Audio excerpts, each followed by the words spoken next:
राष्ट्रीय विज्ञान दिवस व त्याचप्रमाणे जागतिक दुर्मिळ आजार दिवस हा लेंट समयातील दुसऱ्या रविवारच्या उपासनेत मी मंडळीचे ख्रिस्त येशूच्या नावात स्वागत करतो. आपण या उपासनेची सुरुवात स्तोत्र 96 याने करू.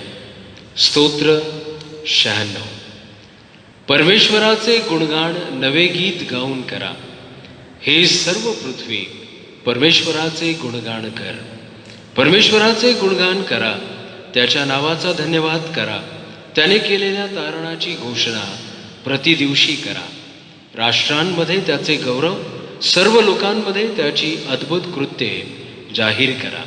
कारण परमेश्वर थोर व परमस्तुत्य आहे, सर्व देवाहून त्याचेच भय धरणे योग्य आहे. मंडळी आपल्या जागेवर उभी राहील आणि आपण उपासना संगीतातून गीत क्रमांक 533, उपासना संगीत गीत क्रमांक 533, तू बोलाविले सेवा कराया, प्रभू आलो आनंदे.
तुझशी तव क्रूसादावोनी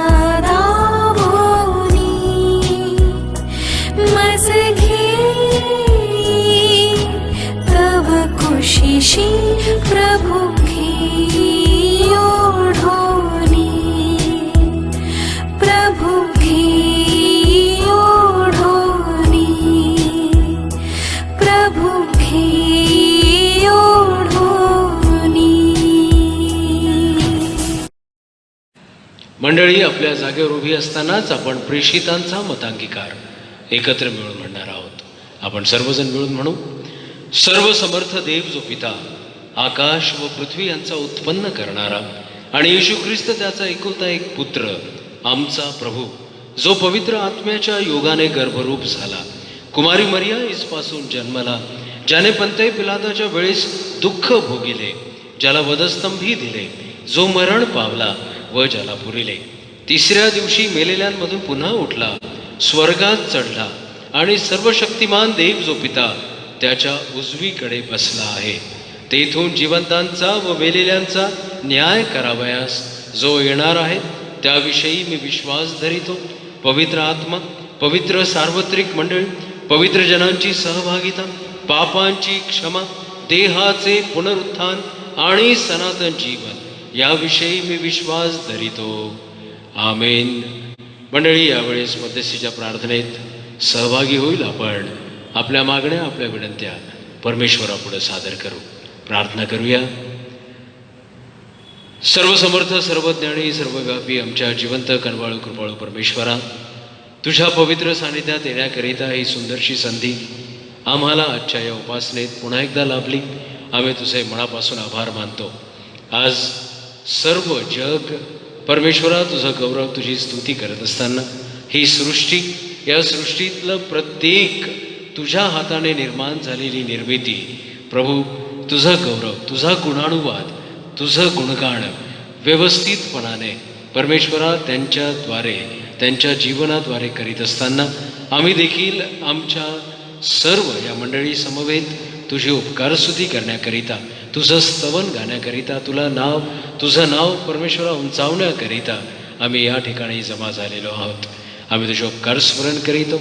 ज्या ज्या ठिकाणी तुझ्या नावाने लोक एकत्रित आलेले आहेत, त्या ठिकाणी तुझी उपस्थिती आहे या गोष्टींची आम्हाला पूर्णपणे खात्री झालेली आहे, जाणीव आहे.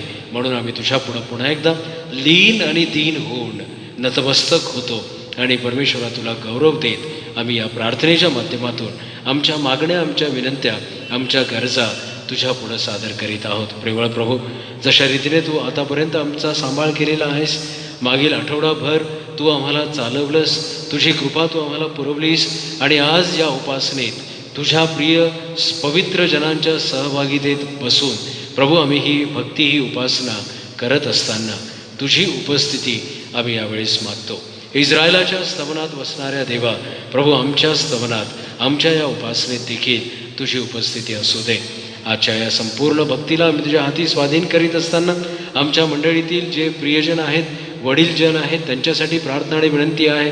प्रभू तू या दिवसांमध्ये त्यांना लागणारी कृपा, आरोग्य, प्रतिकार शक्ती आणि त्यांच्या जीवनाला प्रभू तू एक प्रकारचं सुख, समाधान आणि त्यांच्या सर्व इच्छा व आकांक्षा पूर्ण होण्याकरिता त्यांच्याबरोबर तू राहा.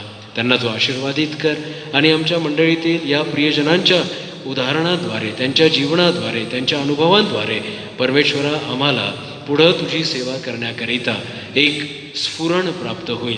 आम्हाला त्यातून स्फूर्ती मिळेल, आम्ही त्यातून प्रेरणा घेऊ शकू अशी दयादृष्टी तू आम्हा मंडळीवर कर. या वडीलजनांसाठी आम्ही तुझे उपकार स्मरण करीतो. आमच्या पूर्वी होऊन गेलेले जे आमचे पूर्वज आहेत त्यांच्या विश्वासाबद्दलही आम्ही तुझ्या नावाला धन्यवाद देतो.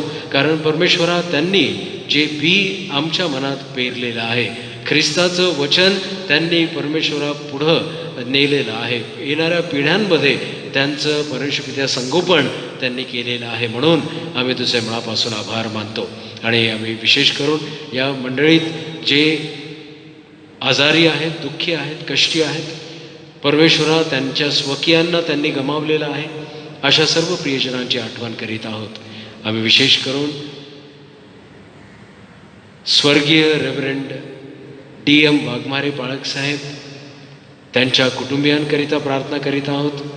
मिसेस मेलिसा पाळकीनबाई ह्या प्रभूमध्ये निवर्तलेल्या आहेत. परमेश्वरा, त्यांच्या दुःखांपासून, त्यांच्या कष्टांपासून त्यांना सुटका प्राप्त झालेली आहे. परंतु हे कुटुंब जे दुःखात आहे, कष्टात आहे, परमेश्वरा, त्यांचं सांत्वन केवळ तुझा आत्मा करू शकतो. आणि म्हणून आम्ही त्यांच्यासाठी तुझ्याजवळ प्रार्थना आणि विनंती करीत आहोत.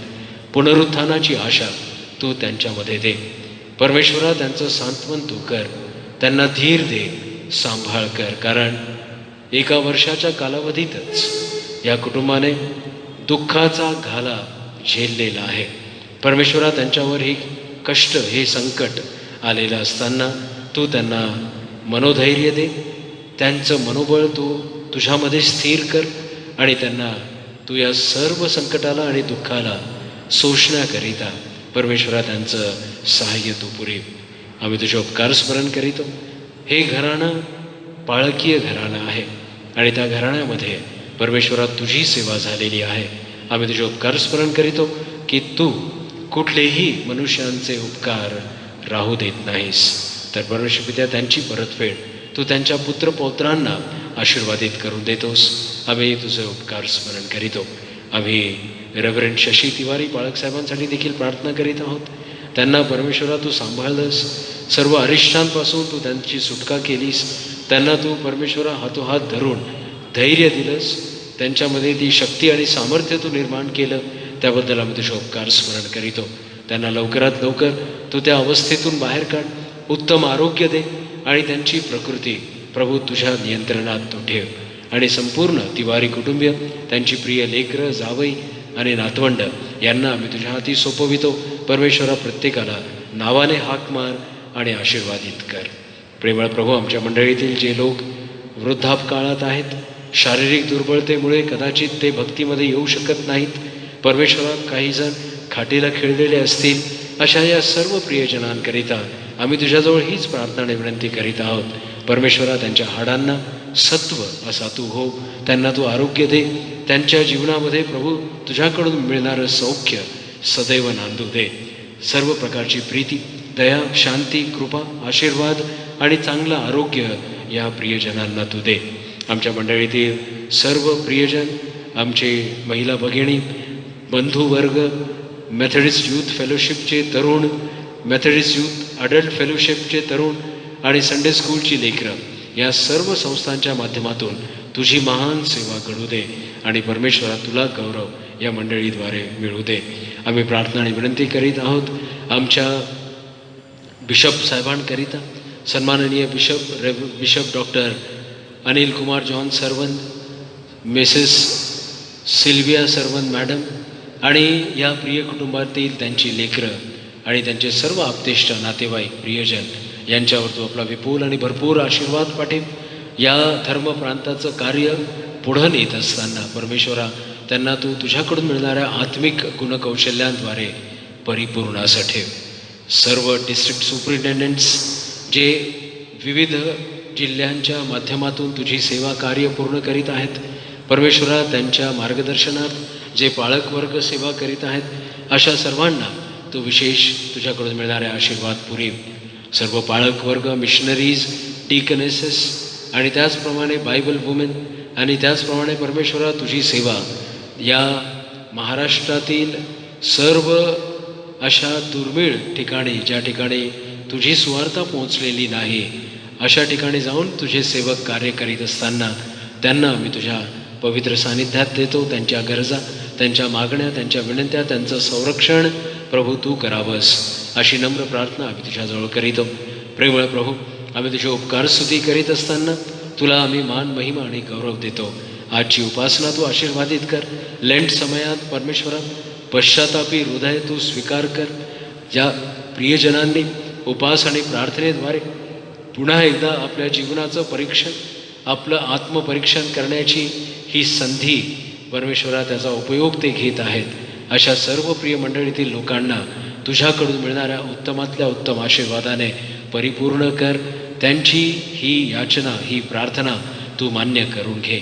या 40 दिवसांच्या आमच्या उपास आणि प्रार्थना समयात ज्या ज्या कुटुंबांमध्ये प्रार्थना होत आहे परमेश्वरा त्या सर्व कुटुंबियांना तू आशीर्वादाने परिपूर्ण असं कर. आमचा पूर्ण विश्वास आहे जशा रीतीने आतापर्यंत तू या मंडळीची सर्व व्यवस्था आणि या मंडळीतून तुझं सेवा कार्य अद्भुत रीतीने पूर्ण करून घेतलेलं आहेस.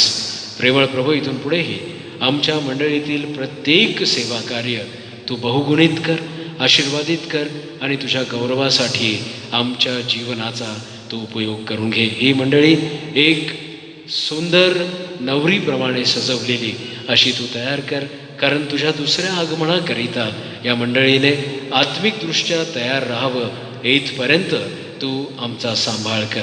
मागणी आणि कल्पना यापेक्षा अधिकच तू आम्हाला दिलेला आहेस. मागण्याआधी तू आमच्या गरजा पुरवितोस, म्हणून आम्ही तुझे मनापासून आभार मानतो. इथून पुढची वेळ आम्ही तुझ्या पवित्र सानिध्यात देतो. तुझ्या वचनांवर केलं गेलेलं मनन आणि चिंतन आमच्या आध्यात्मिक लाभाकरिता तू आशीर्वादाचं कारण कर. परमेश्वरा, तुला गौरव देत असताना आम्ही या सर्व प्रार्थना विनंत्या आमचा धन्य तारणारा प्रभू येशू ख्रिस्त, ज्याने जेव्हा जेव्हा आम्ही प्रार्थनेत एकत्रित आलो अशा रीतीने प्रार्थना करावया शिकविले. हे आमच्या स्वर्गातील बाबा, तुझे नाव पवित्र मानिले जाओ, तुझे राज्य येऊ, जसे स्वर्गात तसेच पृथ्वीवरही तुझ्या इच्छेप्रमाणे हो. आमची रोजची भाकर आज आम्हास दे, आणि जसे आम्ही आपल्या ऋणास ऋण सोडिले आहेत तसेच तू आमची ऋणे आम्हास सोड, आणि आम्हास परीक्षेत आणू नकोस तर आम्हास वाईटापासून सोडी, कारण की राज्य, सामर्थ्य आणि गौरव ही सर्व काळ तुझीच आहेत. आमेन. परमेश्वराच्या वचनातून आज आपल्या मननाकरिता जो शास्त्रपाठ निवडण्यात आलेला आहे तो नीतिसूत्रे याचा 2रा अध्याय आणि त्याच्या पहिल्या 6 वचनांवर आपण आपलं लक्ष केंद्रित करू. नीतिसूत्रे याचा 2रा अध्याय आणि त्याची पहिली 6 वचने.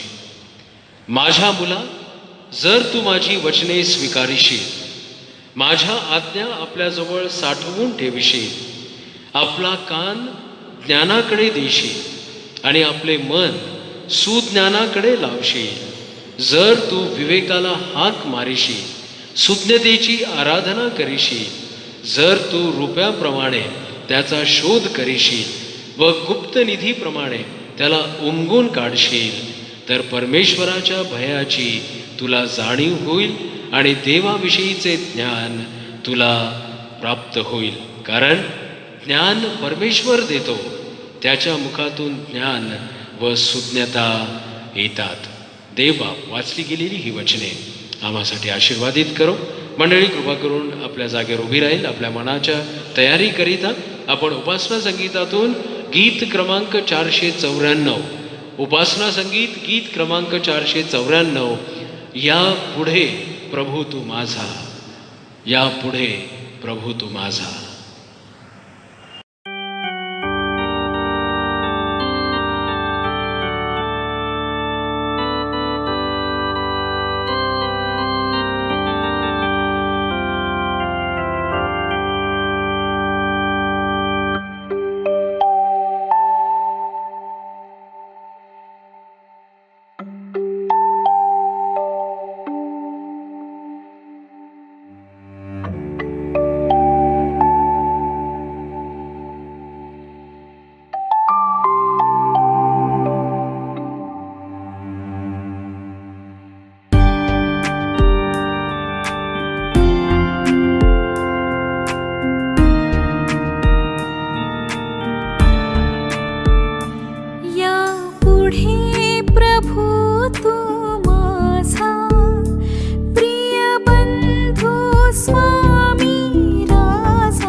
तू माझा प्रिय बंधू स्वामी राजा या पुढे.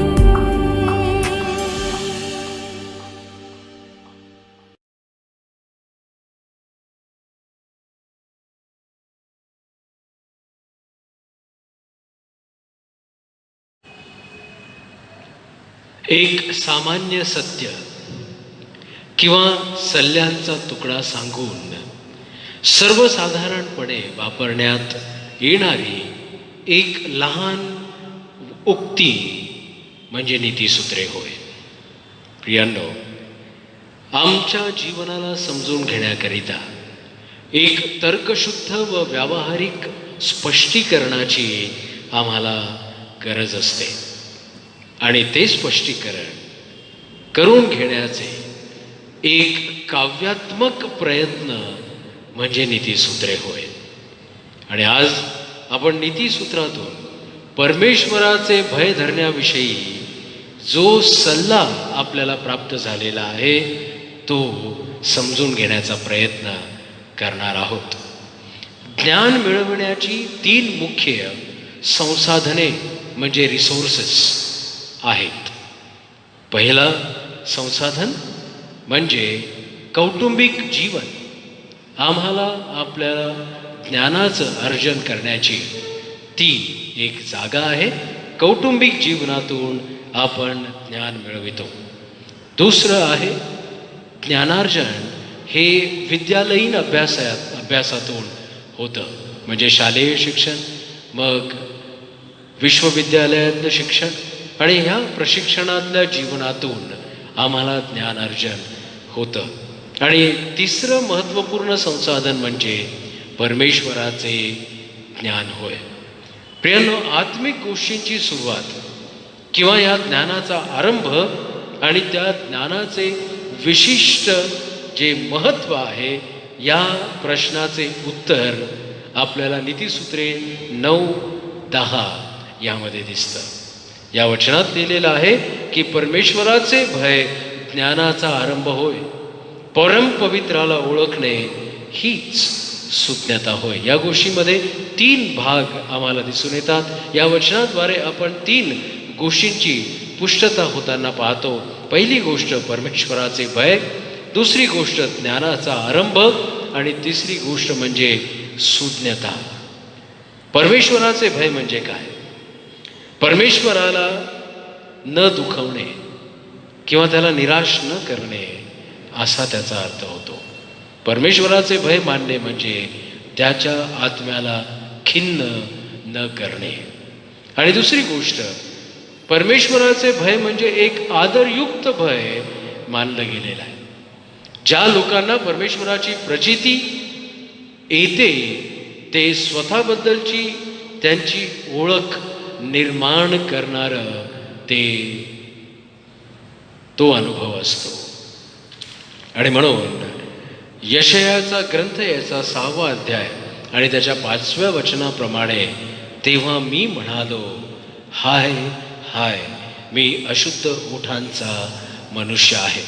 परमेश्वराची प्रचिती आलेल्या लोकांना ही जाणीव, ही ओळख स्वतःबद्दलची होते आणि ते म्हणतात की हाय हाय, मी अशुद्ध ओठांचा मनुष्य आहे. परमेश्वराचं ज्ञान हे आम्हाला आमची ओळख होण्याकरिता देखील सहाय्यक ठरते.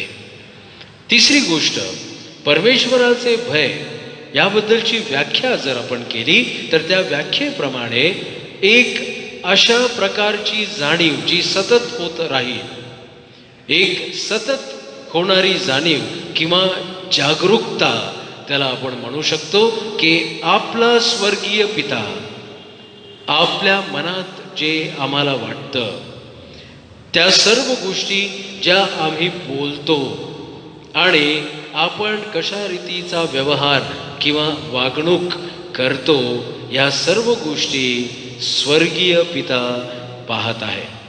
आणि एवढंच नव्हे, तो त्यांचं मूल्यांकन देखील करीत आहे.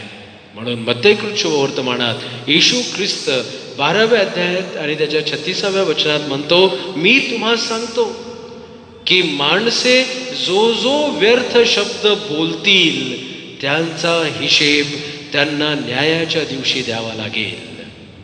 म्हणजे आमच्या मुखातून निघणाऱ्या शब्दांचा देखील परमेश्वर तो केवळ पाहतच नाही तर त्याचं मूल्यांकन देखील करीत आहे. 139 या स्तोत्रात स्तोत्रकर्ता दावीद म्हणतो की माझे बसणे व उठणे तू जाणतोस. माझा प्रत्येक जीवनातला कृतीचा भाग तुला ठाऊक आहे. आणि एवढंच नव्हे, तू दुरून माझे मनोगत समजतोस. म्हणजे माझ्या मनात काय चाललेलं आहे हे दुरूनच तुला ओळखता येतं. म्हणून प्रियांनो, ज्यांचा भाव परमेश्वरावर नाही किंवा जे परमेश्वरावर विश्वास न ठेवणारे लोक आहेत त्यांच्याकरिता परमेश्वराचे भय मानणे म्हणजे केवळ परमेश्वराच्या न्यायाविषयीचे त्यांचे ते भय आहे.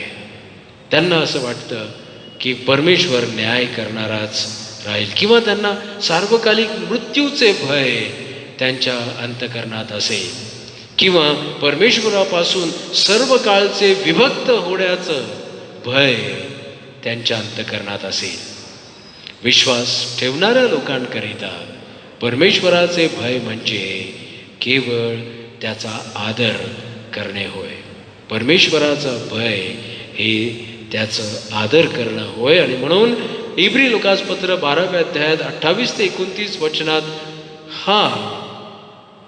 हे पत्र लिहिणारा लेखक म्हणतो, म्हणून न हलविता येणारे राज्य आपल्याला मिळत असल्या कारणाने आपण उपकार मानू, तेणे करून देवाला संतोषकारक होईल अशी त्याची सेवा आदर व भय धरून करू. आदर व ते भय जे परमेश्वरावर विश्वास ठेवणाऱ्या लोकांच्या जीवनात राहील. कारण आपला देव भस्म करणारी अग्नी आहे. हे भय आदरयुक्त भय असे आहे. आज आपण कशाचे भय बाळगतो, कोणाचे भय बाळगतो आणि आमचं भय कशा प्रकारचं आहे हे जाणून घेण्याची गरज आहे. मत्तेय शुभवर्तमानात 10व्या अध्यायात 28व्या वचनात येशूने म्हटले, जे शरीराचा घात करीतात पण आत्म्याचा घात करावयास समर्थ नाहीत त्याला भिवू नका. तर आत्मा व शरीर या दोहोंचा नरकात नाश करावयास जो समर्थ आहे त्याला भ्या. तुमचं भय आज कुठल्या गोष्टींवर आहे? तुम्ही कोणाची भीती बाळगता? परमेश्वराचं भय, आदरयुक्त भय आपल्या मनात आहे किंवा नाही? दुसरी गोष्ट, ज्ञानाचा प्रारंभ. प्रियांनो, परमेश्वराचे ज्ञान म्हणजे परमेश्वर कोण व कसा आहे हे आपल्याला आमच्यामध्ये असलेल्या आत्मिक कौशल्याने सर्वसमर्थ देव परमेश्वराला ओळखणे होय. आम्ही कशा रीतीने आपल्या आत्मिक दृष्टीने त्याला ओळखणार? प्रकटीकरण याचा 11वा अध्याय त्याच्या 17व्या वचनात वचन सांगतं की हे प्रभुदेवा, हे सर्वसमर्था, जो तू आहेस व होतास तो तू आपले महान सामर्थ्य धारण केले आहे आणि राज्यारूढ झाला आहेस, म्हणून आम्ही तुझे आभार मानतो. जो तू आहेस व होतास. इब्री लोकासपत्र 12व्या अध्यायाच्या 5व्या वचनात लेखक म्हणतो, आणि तुम्हाला पुत्राप्रमाणे केलेला हा बोध तुम्ही विसरून गेला आहात काय? माझ्या मुला, परमेश्वराच्या शिक्षेचा अनादर करू नको आणि त्याच्याकडून दोष पदरी पडला असता खचू नको. त्याच्याकडून जर आम्हाला दोष लावण्यात आलेला आहे तर खचून जाण्याची गरज नाही, कारण परमेश्वर त्याचं ज्ञान तुम्हाला आणि मला पुरवितो. तो कोण व कसा आहे हे आम्हाला आत्मिक दृष्टिकोनातून तो समजावून सांगू इच्छितो. परमेश्वराबद्दलचे असे भय म्हणजेच ज्ञानाचा आरंभ होय. परमेश्वराच्या आज्ञेत राहणे, एखाद्या जबाबदार, भरवशाच्या आणि आपल्या अंतःकरणात हिकमत बाळगणारे आपण जेव्हा होतो त्याला परमेश्वराचे भय मानणे म्हणतात. पवित्र शास्त्रात नमूद असलेली सुज्ञता ही परमेश्वरासोबत आपले नाते कसे आहे यावरून त्या ज्ञानाचा आरंभ होत असतो. म्हणजे पवित्र शास्त्रात सुज्ञतेबद्दल जे सांगण्यात आलेलं आहे ते तुमचं आणि माझं नातं परमेश्वराशी कसं आहे त्यावर अवलंबून आहे. ज्यांचा विश्वास देवावर व त्याच्या नीतिमत्वावर आहे त्यांचा विजय निश्चितच आहे. जे परमेश्वराच्या नीतिमत्वावर भरोसा ठेवून चालतात त्यांना विजय आणि यश निश्चितच मिळणार. आपण आपला प्रभू येशू ख्रिस्त जो स्वतः देवाचे ज्ञान आहे त्याच्याविषयी आमची जी बांधिलकी आहे ती आपण मजबूत करण्याचा या दिवसांमध्ये प्रयत्न करू. परमेश्वराचे ज्ञान जो स्वतः आहे, करंथीकरास पहिले पत्र याच्या पहिल्या अध्यायाच्या 30व्या वचनात पौल म्हणतो त्याच्याकडून तुम्ही ख्रिस्त येशूमध्ये आहात आणि तो देवापासून आपल्याला ज्ञान म्हणजे नीतिमत्व आणि पवित्रीकरण व खंडणी भरून प्राप्त केलेली मुक्ती असा तो झाला आहे. प्रभू येशू ख्रिस्त तुमच्यासाठी परमेश्वराचे ज्ञान आहे कारण तो नीतिमत्व आणि पवित्रीकरणाद्वारे आमच्या जीवनामध्ये प्रगट झालेला आहे. ज्ञान हे केवळ परमेश्वराकडूनच आहे, ज्ञान देवाकडूनच आहे. हे इतरत्र आम्हाला प्राप्त होणार नाही. आपण उदाहरणादाखल पाहिलं तर शल्मोनाला जेव्हा परमेश्वराकडून वर मागण्याची इच्छा झाली, जेव्हा त्याला वाटलं की मी परमेश्वराकडून काहीतरी मागावं, तेव्हा शल्मोनाला देव म्हणाला तू असला वर मागितला, दीर्घायुष्य, धन किंवा आपल्या शत्रूचा नाश यापैकी काहीही न मागता तू न्याय करण्याची विवेक बुद्धी मागितली. शल्मोन राजाने परमेश्वराजवळ बुद्धी मागितली, न्याय करण्याची विवेक बुद्धी त्याने मागितली. म्हणून मी तुझ्या म्हणण्याप्रमाणे करीतो असे परमेश्वर त्याला बोलला. मी तुला बुद्धिमान व विवेकी चित्त देतो. परमेश्वराने त्याला ज्ञानाचं चित्त, विवेकाचं चित्त आणि बुद्धिमत्तेचं चित्त दिलं.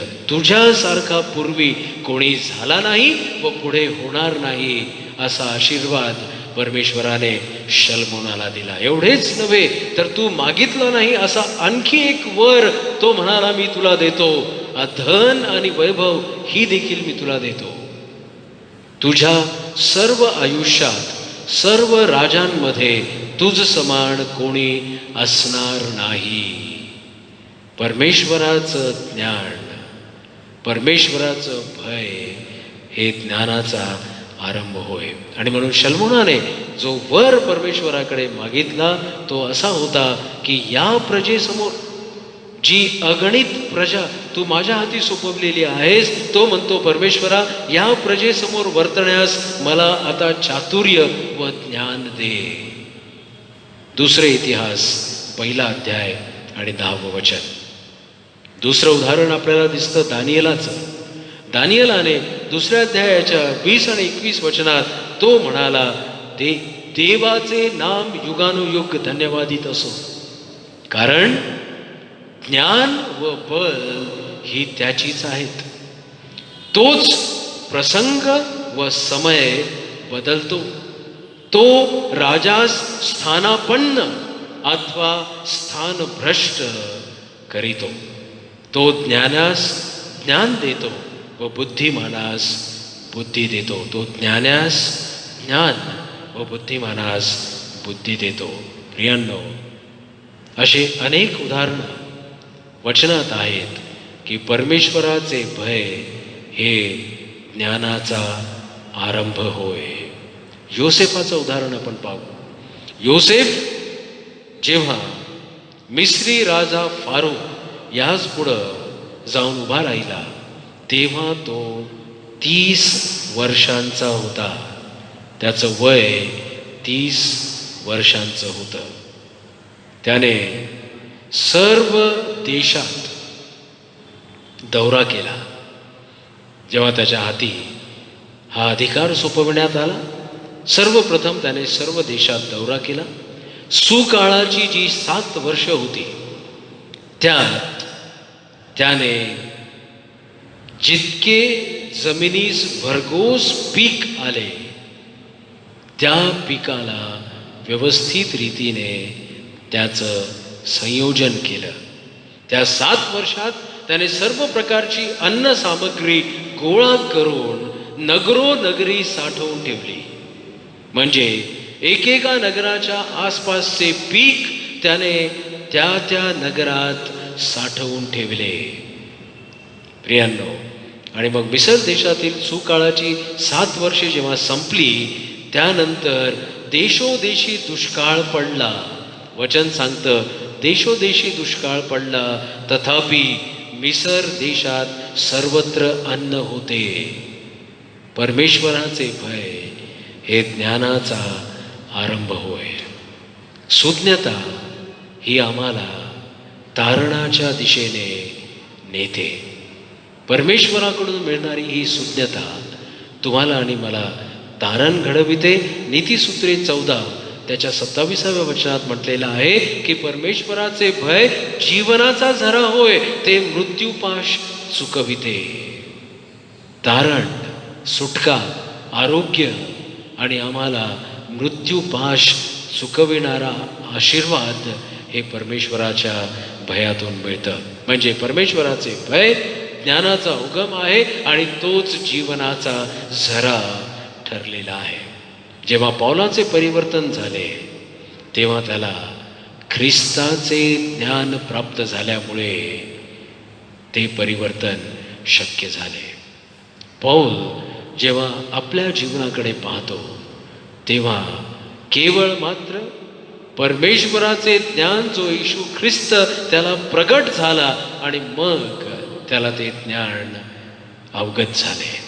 सुज्ञता आम्हाला चांगल्या मार्गाने चांगली कामे करण्याकरिता प्रवृत्त करते. सुज्ञता केवळ आम्हाला तारणच देत नाही, तर ती सुज्ञता आम्हाला चांगल्या मार्गाने चालण्याकरिता प्रवृत्त करते. नीतिसूत्रे 2 अध्याय त्याच्या 11 आणि 12व्या वचनात असं लिहिलेलं आहे की ही जी सुज्ञता आहे, हा जो विवेक आहे, ही जी सत्सद विवेक बुद्धी आहे, ते तुझे रक्षण करेल. समंजसपणा तुला सांभाळी. म्हणजे कुमार्गापासून, विवेक शून्य गोष्टी करणाऱ्या मनुष्यांपासून तो तुला दूर ठेवील. म्हणजे परमेश्वराचं भय हे केवळ ज्ञान नव्हे, तर तुम्हाला आणि मला चांगली कामे व चांगल्या मार्गाने जाण्याकरिता प्रवृत्त करतात. इफिसकरास पत्र याचा 2 अध्याय त्याच्या 10व्या वचनात पौल म्हणतो, आपण सत्कृत्ये करावी म्हणून ख्रिस्त येशूच्या ठायी निर्माण केलेले असे आहोत. आपण त्याची हस्तकृती आहोत. ती सत्कृत्ये आचरित आपण आपला आयुष्यक्रम चालवावा म्हणून देवाने ती पूर्वी योजून ठेवली आहेत. परमेश्वराने हे जे ज्ञान तुम्हाला आणि मला दिलेलं आहे, ते केवळ आदरयुक्त भय असणाऱ्या लोकांकरिता राखीव आहे. वचन सांगतं पेत्राचं पहिलं पत्र त्याचा 2 अध्याय आणि 12व्या वचनात, परराष्ट्रीयात आपले आचरण चांगले ठेवा, यासाठी की ज्याविषयी ते तुम्हास दुष्कर्मी समजून तुम्हा विरुद्ध बोलतात, त्याविषयी त्यांनी तुमची सत्कृत्ये पाहून समाचाराच्या दिवशी देवाचे गौरव करावे. परमेश्वराचं भय ज्ञानाचा आरंभ होय आणि ते ज्ञान तुम्हाला आणि मला जीवनाचा झरा झालेला आहे. ते ज्ञान तुम्हाला आणि मला सत्कर्मे करण्याकरिता ओळखण्यात आलेलं आहे. त्या ज्ञानाद्वारे आम्ही त्याच्या सर्व सत्कर्मांना पुढं चालवू. मित्र, जेव्हा प्रभू येशू ख्रिस्ताला म्हणाला की पहा, आम्ही सर्व काही सोडून आपल्या मागे आलो आहोत, म्हणजे ज्ञानाच्या मागे आलो आहोत. आम्हाला परमेश्वराचं ज्ञान मिळावं म्हणून आम्ही तुझ्या मागे आलो आहोत. आपल्या मित्रांकरिता आपला प्राण द्यावा यापेक्षा कोणाची प्रीती मोठी नाही. योहान 15:13 वचन सांगतं की आपल्या मित्रांकरिता आपला प्राण द्यावा यापेक्षा कोणाची प्रीती मोठी नाही. परमेश्वराचं भय धरणाऱ्यांकरिता प्रभू येशू ख्रिस्त स्वतः आपला प्राण देऊ शकला. इब्री लोकासपत्र 12व्या अध्यायाच्या 28व्या वचनात वचन सांगतं की सुज्ञता आम्हाला परमेश्वराची सेवा, आदर व भय धरून राहण्यास प्रेरित करते. सुज्ञता, सेवा, आदर व भय धरून राहण्यास आम्हाला प्रेरित करते. आदर व भय धरून त्याची सेवा करण्यास ती प्रेरित करते. मोशेने अशाच लोकांची निवड केली जे परमेश्वराची सेवा करण्याकरिता सज्ज होते.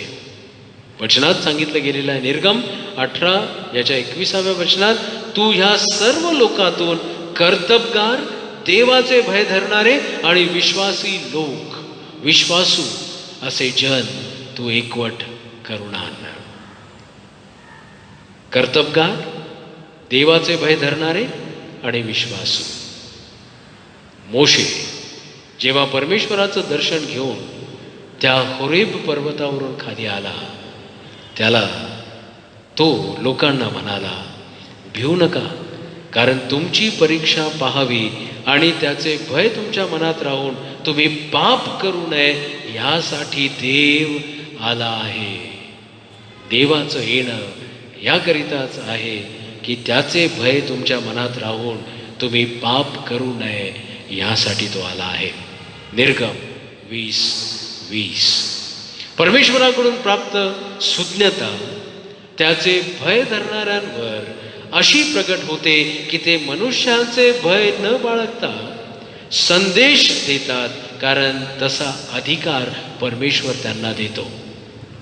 मनुष्यांच्या भीतीने नव्हे तर परमेश्वराचं भय बाळगून ते संदेश देतात. आणि म्हणून मत्तेकृत शुभवर्तमान याच्या 10व्या अध्यायात 27व्या वचनात येशू ख्रिस्त म्हणतो, जे मी तुम्हास अंधारात सांगतो ते उजेडात बोला, आणि तुमच्या कानात सांगितलेले जे तुम्ही ऐकता ते धाब्यावरून घोषित करा. धाब्यावरून घोषित करा. परमेश्वराने जी सत्यता तुमच्या पुढं प्रगट केलेली आहे ते लोकांपर्यंत नेण्याकरिता त्याचं भय आणि त्याच्याकडून मिळणारं ज्ञान आणि त्याच्या सुज्ञतेत असणं गरजेचं आहे. परमेश्वराची सुज्ञता एक असा मार्ग आहे ज्यावरून चालणे महत्वाचे आहे. तर तो मार्ग अवलंबणे हे अतिशय गरजेचे आहे. आमच्या जीवनाकरिता एक दिशा, एक रोख मार्ग, एक मार्गदर्शन असण्याची आवश्यकता आहे. निश्चयीपणा असण्याची गरज आहे. ज्यामध्ये निवाडा असेल, ज्यामध्ये निश्चय असेल, तो निर्णय घेण्याची निर्णय हा गरजेचा आहे. आम्ही दृढ निश्चय या सर्व गोष्टी अत्यंत महत्त्वाच्या आहेत. दृढ निश्चय, मार्गदर्शन, निश्चयीपणा या सर्व गोष्टी आमच्या जीवनाकरिता आवश्यक अशा आहेत. एखाद्या मार्गावर चालण्याच्या प्रक्रियेप्रमाणेच ते आहेत. त्या मार्गावर चालण्याकरिता तुम्हाला आणि मला मार्गदर्शनाची गरज असते, निश्चयाची गरज असते आणि निर्णय घेण्याची गरज असते. आणि म्हणून वचनात सांगितलेलं आहे, माझ्या मुला, जर तू माझी वचने स्वीकारीशील. दुसरा नीतिसूत्र याच्या दुसऱ्या या नीतिसूत्राकडे आपण लक्ष वेधलं तर वचन सांगतं, माझ्या मुला, जर तू माझी वचने स्वीकारीशील, माझ्या आज्ञा आपल्याजवळ साठवून ठेवीशील, आपला कान ज्ञानाकडे देशील आणि आपले मन सुज्ञानाकडे लावशील, जर तू विवेकाला हाक मारशील, सुज्ञतेची आराधना करीशील, जर तू रुपयाप्रमाणे म्हणजे धनाप्रमाणे त्याचा शोध करीशील व गुप्त निधीप्रमाणे त्याला उमगून काढशील, तर परमेश्वराच्या भयाची तुला जाणीव होईल आणि देवाविषयीचे ज्ञान तुला प्राप्त होईल. परमेश्वर नीती मार्गाचे रक्षण करीतो. 8व्या वचनात सांगितलेलं आहे, अशासाठी की त्याने नीती मार्गाचे रक्षण करावे आणि आपल्या भक्तांचा मार्ग सांभाळावा. धर्म, नीती व सात्विकता अशा सर्व सन्मार्गाची तुला जाणीव घडेल. परमेश्वर त्याचं भय धरणाऱ्यांवर त्याच्या ज्ञानाची वृष्टी अशा रीतीने करेल की धर्म, नीती व सात्विकता या सर्व सन्मार्गांची आम्हाला जाणीव होईल. जीवनाचे मार्ग आणि धार्मिकांच्या रीतीचे अवलंबन देखील साध्य होईल. नीती आणि धार्मिकता हे आम्हाला साध्य होतील. धर्म, नीती व सात्विकता, वचन सांगतं, अशा सर्व सन्मार्गाची तुला जाणीव घडेल. नीतिसूत्रे 2, 9 आणि 10. नीतिसूत्रे 2 अध्यायाच्या 19 आणि 20व्या वचनात सांगितल्याप्रमाणे जे तिचकडे जातात त्याकडून कोणी परत येत नाही. जे ज्ञानापासून दूर जातात ते त्याकडे परत येत नाहीत. त्यांना जीवनाचे मार्ग साधत नाहीत. परंतु 20वं वचन म्हणतं, यास्तव तू भल्यांच्या मार्गाने चालावे व धार्मिकांच्या रीतीचे अवलंबन करावे, म्हणून तुला परमेश्वराने ज्ञान व सुज्ञता ही पुरवलेली आहे. परमेश्वराचे भय ज्ञानाचा आरंभ होय. परमेश्वराचे भय ज्ञानाचा आरंभ होय. देवबाप या वचनांद्वारे आम्हाला या दिवसांमध्ये त्याचं भय धरण्याकरिता आणि तेही आदरयुक्त भय आमच्या मनात असावं म्हणून आमच्या हृदयाची, आमच्या मनाची आणि आपल्या जीवनाची तयारी करून घेऊ. आमेन. ज्या प्रियजनांनी आपला वाढदिवस, लग्न, वर्धापन दिन किंवा उपकारस्तुती करण्यासारखं परमेश्वराकडून मिळवलेले आशीर्वाद प्राप्त केलेले असतील तर ते यावेळेस आपल्या गुडघ्यांवर येऊ शकतात. आपण त्यांच्यासाठी उपकारस्तुतीची प्रार्थना करूया. जीवनाच्या उगमा, ज्ञानाचा आरंभ आणि सुज्ञता आमच्यापर्यंत पोहोचविणारा देवा, आम्ही तुझ्या नावाला धन्यवाद देतो, कारण तुझं भय धरणाऱ्यांची तू एवढी काळजी घेतोस की धर्म, नीतिमत्व आणि जीवनाचा सन्मार्ग तू त्यांना दर्शविलेला आहेस. ज्या प्रियजनांनी आपला वाढदिवस मागील आठवड्यात किंवा आज ते साजरा करीत असतील, परमेश्वरा त्यांच्या जीवनामध्ये हे ज्ञानार्जन तू करून दिलेला आहेस आणि म्हणूनच मोठ्या कृतज्ञ अंतकरणाने ते तुझ्या पुढं गुडघे टेकून तुला सन्मान देत आहेत. परमेश्वरा त्यांच्या आयुष्याला तू अधिक आणि अधिक वृद्धिंगत कर, आशीर्वादित कर. दीर्घायुष्य तू त्यांना दे.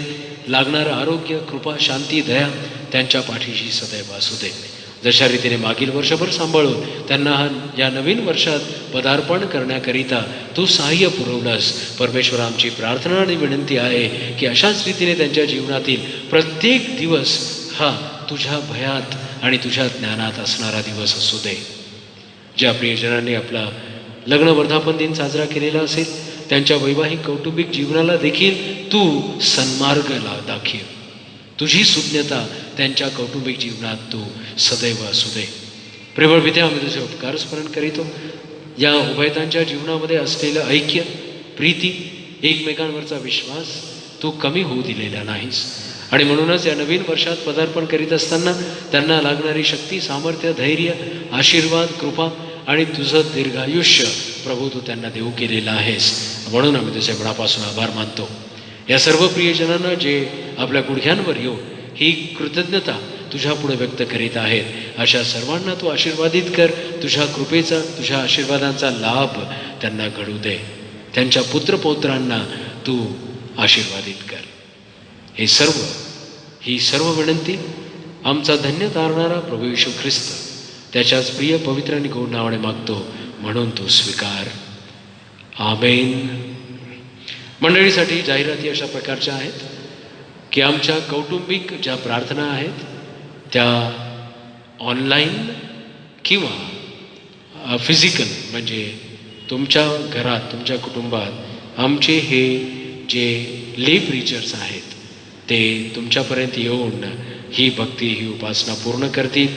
तशा रीतीने आपण आपल्या आपल्या विभागातल्या विभाग प्रमुखांना म्हणजे ले प्रीचर्स लीडर्स जे आहेत त्यांच्याशी संपर्क साधावा आणि आपल्या कौटुंबिक प्रार्थना पूर्ण करून घ्याव्यात. मंडळी आपल्या जागेवर उभी राहील आणि आपण उपासना संगीतातून गीत क्रमांक 506 तन मन धन प्रभू तव चरणी हे गीत गाऊन आपल्या मनात ठरविल्याप्रमाणे जी समर्पणे आपण त्याच्या पुढे सादर करणार आहोत ते त्याच्या चरणापाशी आपण अर्पण करू.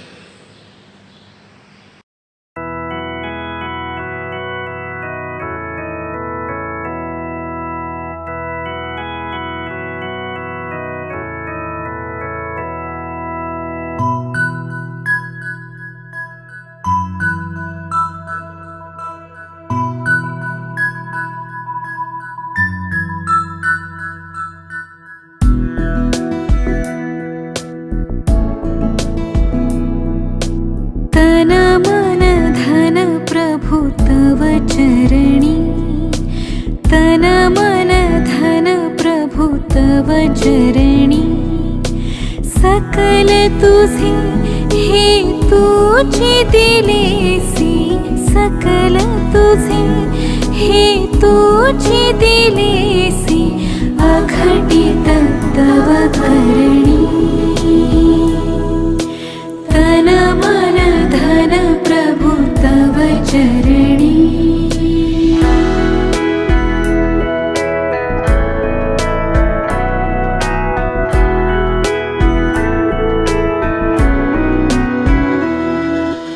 माझे हे ते मीच मिळविले समजतसे अभिमाने पूर्वी समजतसे अभिमाने पूर्वी आता खेद मनी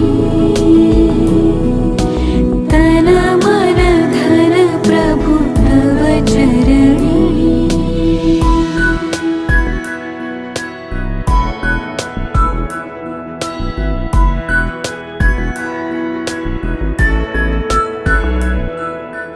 मी मम जाया कन्या सुत हे दास तुझ्या चरणांचे सारे दास तुझ्या चरणांचे सारे प्रिय कर तुझी धनी तन मन धन प्रभु तव चरणी.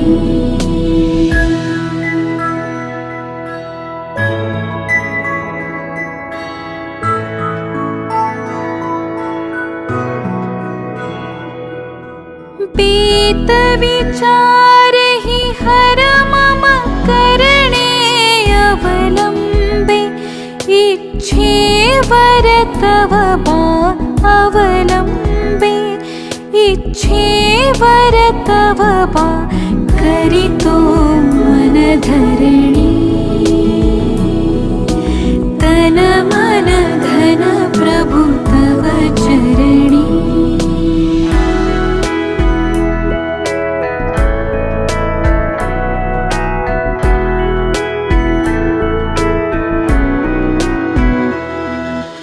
वाट खरे पण जीवन मम तू शरणागत मी पतित तुलागा शरणागत मी पतित तुलागा जय दे भवतरणी तन मन धन प्रभु तव चरणी तन मन धन प्रभु तव चरणी. सकल तुझे हे तुझे दिलेसी सकल तुझे हे तुझे दिलेसी अघटित तव करणी तन मन धन प्रभु तव चरणी तन मन